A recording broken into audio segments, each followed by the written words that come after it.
Sorry. Good morning, everyone. Oh, this isn't hot, right? Just me. Thank you. Sorry, I didn't want to make things explode. Good morning, everyone. How was the social last night? It was good? Great. I can see by the little kind of spotty seats that some people really enjoyed the social last night. So that's what it's there for. So we're going to start out and do a little spiel for the community meeting. It's something that I think is very, very important to give you, the community, a little feedback of what's going on and what we're doing within the organization. So first thing I want to talk about is outreach. So in a previous outreach events, Sean Kennedy had the pleasure of going to NANOG, and by pleasure, I'm referring to the ability to affect a greater audience. So there were 60 people in attendance, students, that he got a chance to speak to. And in those students, Sean gave out 10 qualities, 10 things that they really need to learn to help advance themselves and in their careers. And I'll talk about 4 of them. If you want to see the rest of them, you see at the bottom of that slide is the URL to where there's a full article that's been written about it. So number 1, professional success requires different skills that you need to succeed in school. Understand the importance of humility and learn to listen effectively, and also never stop learning. We got great reviews from that speech. It was also live streamed, so I think there's a video available as well. But it's part of NANOG's greater effort to be able to support the North American community, and I appreciate that our board chair was willing to go out there and represent our organization. Sorry, wrong way. Future outreach events. So we're going to try something a little bit different coming up in one of our next outreach events. Education is kind of an important thing for me, and I think it's an important thing for our organization. So we're trying our first university tour. So coming up in a few weeks, we're going to be going to University of Urbana-Champaign, we're going to Purdue University, and also Ball State. And what we're doing is we've tailored a NANOG presentation, kind of a mini NANOG, that will be kind of delivered to the students. This is a first-time effort, and we're going to be kind of fine-tuning it. The program committee, we have a subcommittee within the program committee that's referred to as the outreach committee, and they've been instrumental in bringing this all together. So we have some great people working on that, and this is part of what we're trying to do to expand our community and expand the reach of NANOG.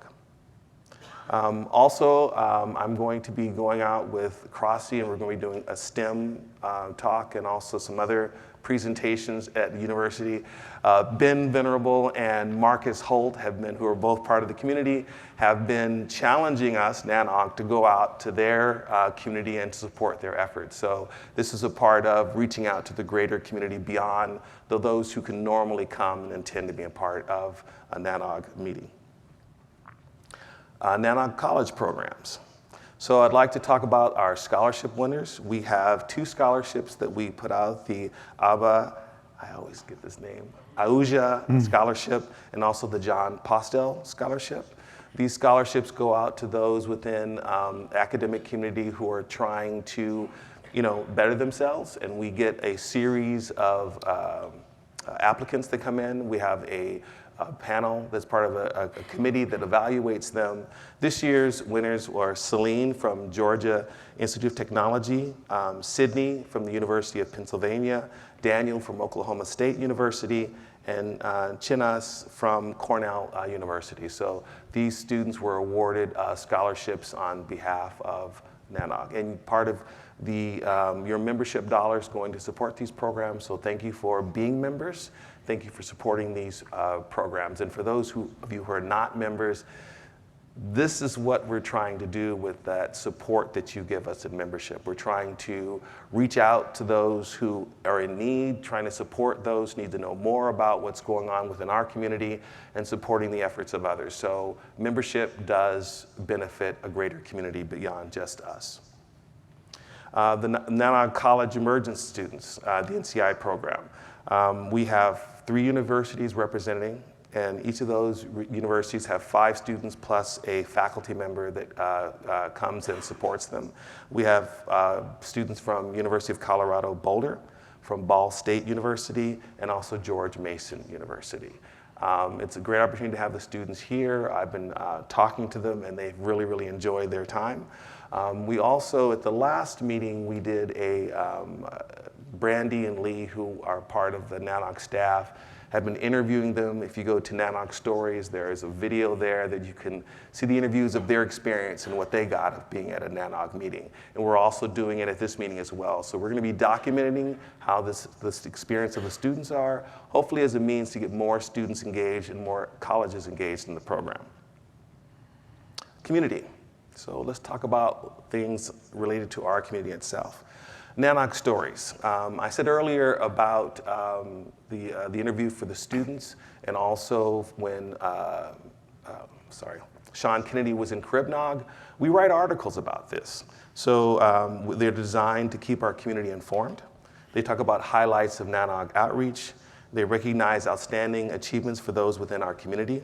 It drives traffic to our NANOG website to boost CEO. Right now, on average, we have about 3,000 unique visitors who come to the NANOG website on a monthly basis. Currently, since the launch of our new website, there are 13 articles that have been published. So take the time, go through and look at some of the articles, and I'm sure you'll find things of interest. We've also released a community survey. There are surveys that go on within each of these meetings that talk about the talks and how things happen in each day. We released a greater survey to our community, and the purpose of that survey is so that we can get guidance as we move NANOG forward. We want to understand what our community and our members feel are important to them to help us guide us as we move to the future. So this survey, the focus really is, what other conferences do you attend? We're trying to get an understanding of what you guys like to see, what kind of speakers that are at those kind of conferences. We're trying to understand, how do you feel about the quality of our meetings? We're trying to get an understanding of how do you feel about NANOG governance, what outreach initiatives are important to the community, and what are some of the, and why some become members and why others choose not to. Again, all these things are helping us in terms of governance within our organization. If you want to take the survey, if you look at the bottom of the screen, there's a URL that you can get to take our surveys. And please, that feedback is critical for us. So I want to talk a little bit about the industry as a whole. NANOG is a community that's connected to an industry. What happens in the industry directly affects the community. And so I was doing a little bit of research, and here's some things that I find that I think the audience might find a little bit interesting.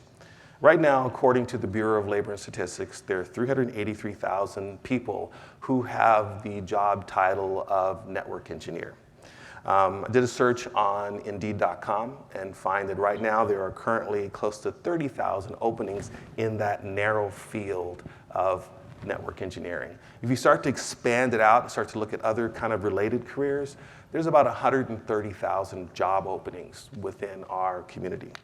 And in that, according again to the Bureau of Labor Statistics, it's going to increase by 19,000 over the next 5-6 years is the projection.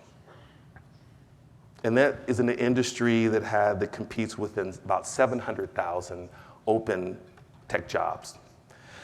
The field of cybersecurity expected to have 3.5 million unfilled jobs by 2020. So why do these numbers matter? These numbers matter because it means that we're running into this crunch time where there's just not enough people to keep sustaining what we're trying to do.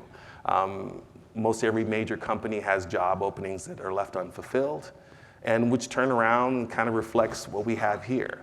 I believe that NANOG can be key to helping support the community in the efforts. The pain points the community has is the pain points that we have as an organization.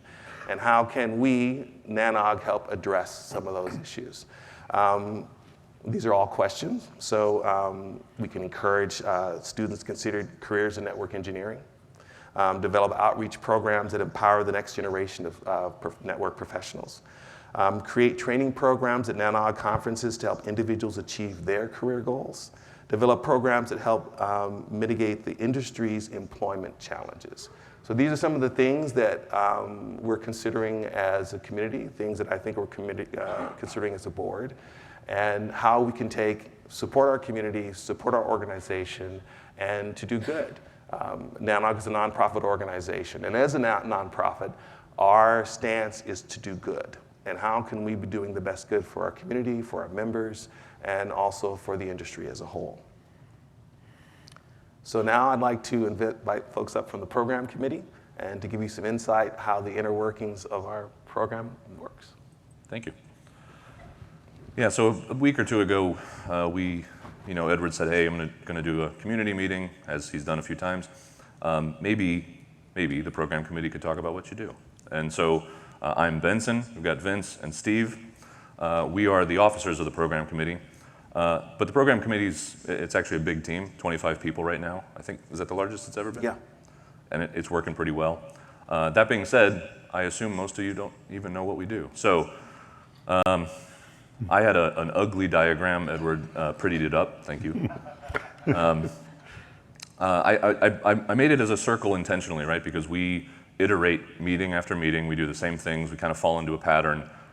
It turns out, as I've said a couple times, most people don't know what that pattern is. They don't know how to engage with it. If you want to make a submission, you want to understand, when is a talk going to be accepted, et cetera. So, real quick view. First of all, there's about 3, sometimes 4 months in between events, right? So you can imagine this cycling over that time period. Shortly after each NANOG, we issue a call for proposals. It has a link where to submit a talk idea. And then, slowly over time, people go to the portal, they create, let's say, a proposal, has an abstract. As that happens, so we're receiving proposals, as that happens, we assign someone we call a shepherd. The job of the shepherd is really to just sort of walk through the process with the speaker, provide feedback on the content, the idea, help make it work well as it can, right? So if you, for example, want to submit a proposal, within a couple weeks after making that submission, you should get an email from somebody on the program committee saying, hi, I'm your shepherd, here's how to get a hold of me, et cetera.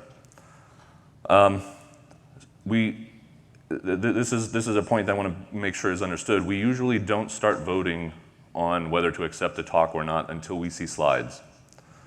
This is something a lot of people don't quite understand. They wait until the last minute to give slides, which means we don't start voting until the last minute on that talk, which often means we've filled the agenda and people miss out on the opportunity to present. So anybody in the room that's considering making a proposal, when you make the proposal, my just personal advice to you is upload slides, even if they are super early draft.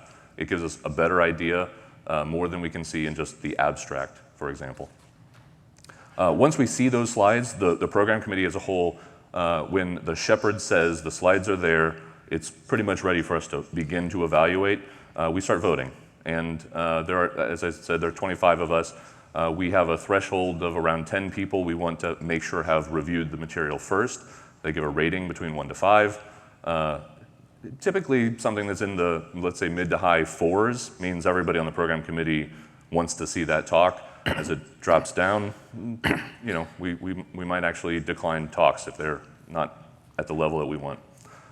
When we vote, if we choose to accept it, there's a deadline for the final slides to be provided to us ahead of the meeting. That's important because we review those slides for several things, but mostly to make sure that they're not marketing material. There's not logos that are advertising to you, right? As the community at NANOG, we're trying to make sure that you get good educational content and not just advertising, not sales pitches. And then, of course, we publish the agenda. We have the conference. We iterate on this over and over again. That being said, so in this cycle, I look back. Thank you to Val for providing some numbers to me. We get varying numbers of proposals, meeting after meeting. It sometimes depends on the locale. Is it a place people want to be? Do they want to present at, et cetera? We accept, you see on the far side, the far right, we accept about an average of 30 talks or pieces of content. Some of these are like 2-hour-long tutorials. Some of these are 10-minute lightning talks, right? It's everything in between. So that number is, it is what it is. We decline about half of the talks that people propose to us. I don't know if that's a metric of quality or not, but it's an interesting thing for us to track. Certainly, we can't put on a good conference as a program committee unless you, as a community, give us good content. So, I encourage you to please give us your ideas. By the way, if you have an idea for a talk and you're just not sure, maybe on the fence, talk to us. We are always here to help. You bounce ideas off, etc. And with that, that's me. Sorry. So the program committee is self-organized. That means the board doesn't get to tell us how we do things. We decide ourselves. So after every selection cycle in February, our first meeting, we vote on officers, and then form subcommittees as needed. Excuse me. So the officers, as listed here, are the chair, Benson in this case, who leads the committee, moderates the conferences, and also very importantly is our liaison to the board. So he attends the board meetings, advocates for us in front of the board, and reports back what's happening on the board. The vice chair, Vince, this time is assists the chair and fills in as needed, and also does a fair amount of the grunt work behind the scenes. And the secretary, me right now, is in charge of organizing the presentation content. So the fact that there were slides up for you to see is because me and my committee managed to do that in time, and also act as backup for the chair and vice chair. We have a bunch of subcommittees, and it's important to realize that this evolves over time as we see needs and people volunteer and become interested in things. I'll mention a couple of them. There's a lot right now, but the Content Management Committee is the one I lead, which is, like I said, responsible for reviewing the slides, making sure that the logos are gone, things like that. We have the Hackathon Committee, which put on the hackathon this past Sunday and before every meeting, and they do a lot of work getting prepared, working with the sponsors to get that going. Keynote Committee invites and finds keynote speakers. I want to thank them for doing an excellent job for this particular NANOG. We have the Lightning Talk Committee that solicits and organizes the Lightning Talks. And Outreach are the ones who are organizing these external events like NANOG on the Road in the past and the university program that's happening next month. And finally, the Women in Tech Subcommittee, which put on the lunch yesterday and is busy trying to figure out okay, sorry, the thing's lurking in front of me. Trying to figure out how the Women in Tech events should evolve.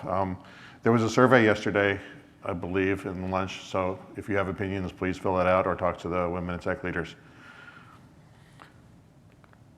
Okay, now it's Vince's turn.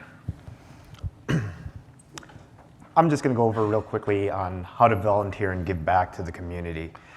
Every February at the NANOG conference, you can do self-nomination or nominate someone else to the program committee. The actual selection is done by the board though, but again, if you have any interest, want to know more about the responsibilities, come up to any one of us that are on the program committee and we can give you a little bit more details. The actual deliverables or what you do on the program committee as far as volunteering is attending talks, actually helping solicit and get content up on stage. We also asked to have them serve a 2-year term, and we all understand that we have a day job, and this is a volunteer work. Realistically, maybe 10 hours to 12 in the next 12 weeks coming up to a meeting is what we are expecting people to volunteer their time for. And it's very important. So again, if you have any interest, please come up to us. There's a link there for a little bit more detail. That's good. Yeah. No. Yeah. 10 hours a week or 10 hours for those 12 weeks? For those 12 weeks. The question was, is that 10 hours a week or 10 hours for the 12 weeks? And it is the latter. Thank you. That being said, there are jobs and tasks that can take more time. Certainly the three of us, and especially recently Steve, as the person responsible for content, puts in a lot of time. I But just didn't want people to get scared at Yeah, no. Do not be scared. If you want to join the program committee and you can bring your time and focus, it's going to be useful, whether it's 10 hours or 120 hours, whatever. We'd appreciate that. Right, and I'll just mention also that the next solicitation for program committee members will be probably in January for selection in February. And now I would like to open up to anyone have any questions regarding the program committee, myself, or the board in general. So if the mics are open, if you'd like to come and ask a question, we're happy to try our best to answer it.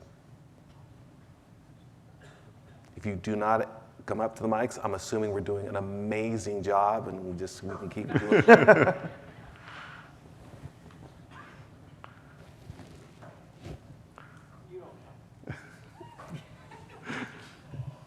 Hi, Chris Woodfield, Salesforce, former program committee member.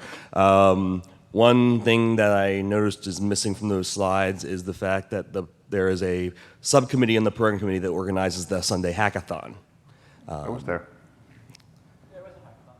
There was a hackathon on Sunday. Oh, there was a bullet point. Okay, I must have missed it. I'm sorry. No, if we didn't highlight it enough, though, that's actually a great example. We've organized the PC into these subcommittees so that we can have people focus, get things done. The hackathon's a great example. There's a subcommittee of people who make that event happen.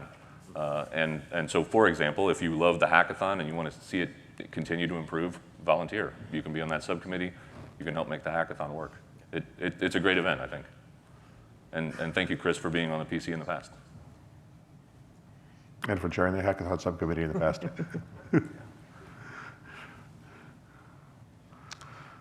Okay. There's no other questions. We will step down. Thank you for your time. Thank you, everybody. Thank you.